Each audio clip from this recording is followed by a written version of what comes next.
Yes, sir. Do you know anything about the Stick Indians of Yakima legend at all? Or The what Indians? the Stick Indians, and they want Spell that. My hearing's pretty rough. S-T-I-C-K. All right, I wasn't sure if you were saying that or sick.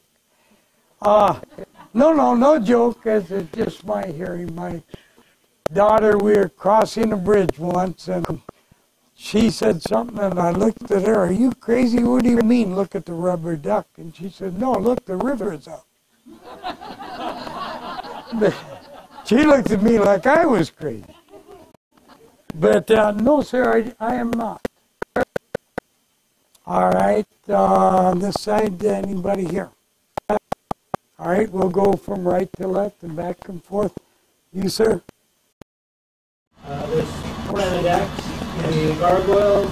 Were you unclear about what they were reaping and sowing? We are what they're reaping. We're food. We're garden. We're cows. And they eat us alive. To do so is to, like, put steak sauce on their steak. They dwell on, they just suck on fear. And they love, most of all, to eat the children in front of the parents first. Alive. And is this the same as the planet Nibiru? I think it is, but I'm definitely not sure because they have X and that, and I think they're referring to the same planet. All right, Sir,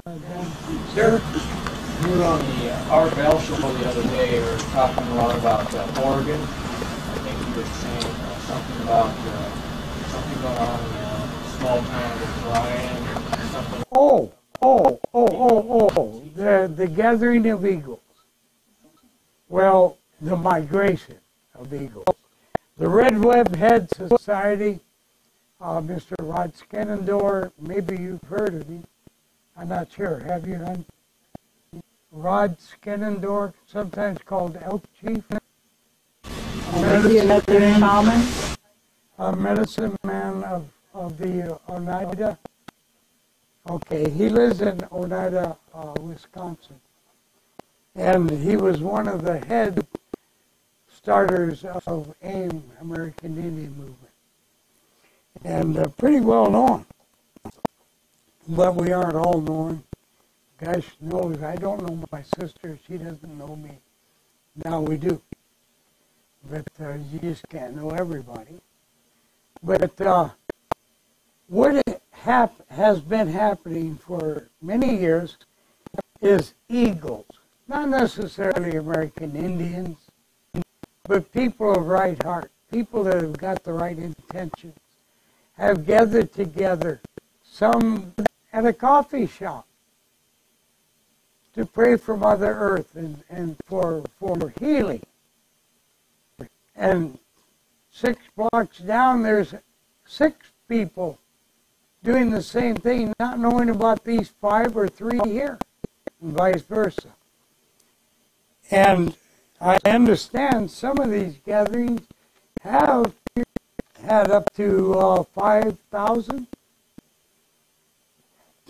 And I've been invited to one down in Mexico, way down in Mexico. I won't go to this one. And it looks like I will be going to one that's going to be taking place in Germany. That's really up to the Creator. But I feel a release that this is the right one. If I'm to go, this will be the one I go to. A great amount of eagles. And what I'm going to do there beats me. I'm nobody. You know, there's some pretty great people there. And I just joined the crowd. That's all I am. It's just, you know, basically I'm nothing more than a reporter. That's all.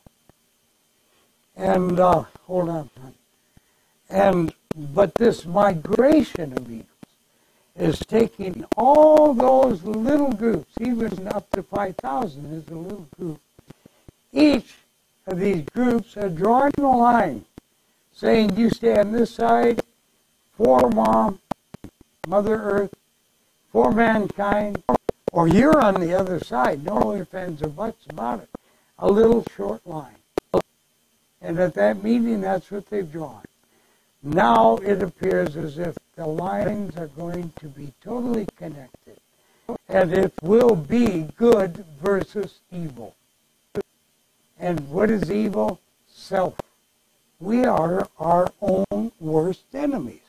Not this guy Lucifer. All he can do is tempt us. We're the suckers that take it up. Self. You are your own worst enemy. But that, hopefully, from what it appears, will take place at a lone mountain that is off of the edge, off of the end of the Blue Mountain Range in Oregon, southeast Oregon. All by itself. It's one mountain. And not too far from it is another mountain called Strawberry Mountain. These two mountains are connected with a tunnel system, a number of tunnels. And I've been ordered to tell about it by Mr. Rod Scannendor. So I'm just doing what he's told me to do as a member. He's the boss. So it should take place sometime this coming summer, if it's going to take place at all. And frankly, if it's of the Creator, it sure will. Hopefully thousands of people, all paying their own way, all eating out of their own pocket, sleeping on the ground if they have to. It's nothing fancy. It's just people that are going to look within themselves for a change. Get rid of bigotry. The bigotry of my medicine is right and yours is wrong. Or this is right, I'm the only way. Let's get together and love Earth. How can you give true love when you're fighting the guy that's giving true love to, who's fighting you? I'm right, you're wrong. Oh no, I'm right, you're wrong. You've got to learn to love yourself. Get rid of this bigotry. Unity of heart. You've got to do it, or we're lost. If there's enough people that can do it, we can put off what is laying ahead of us to a future date. And then let our grandchildren, great-grandchildren, or whatnot take care of the problem. They're going to have to face it. It will happen eventually. But are we the ones that are going to let it happen? We don't have to. No. Yes, you were talking about checking things out, and I'm not a Bible expert by far, but you said about this, come down and harvest us. That is in the Bible, and it's, I believe it's in Revelation, that calls us like, harvest us like grapes. Just because it's in the Bible, is that truly what it is inferring? People take things out of context, and the next thing you know, you got a denomination.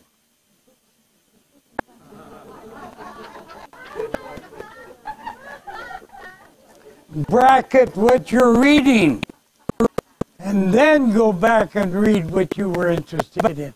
But go up above it, read it, that above, what you're interested in, and that below, bracket it so you don't take it out of context. So, we're all thought up by this grand designer's mind, right? But I was wondering, do you suppose that we're all like these grand designers? You know, because who hasn't had a few thoughts? Different dimension, different world. So, and who hasn't thought of weird creatures? Is it an existing world? Actually, let's put it this way. Who said that you invented anything? Let me tell you a story. I told it before. A scientist came to the Creator and says, God, we don't need you anymore. And he says, what? What do you mean? He says, oh man, you know, we grow ears on mice, we can transfer it, we clone, we do this, we do that. We don't need you anymore. And he says, can you make a man?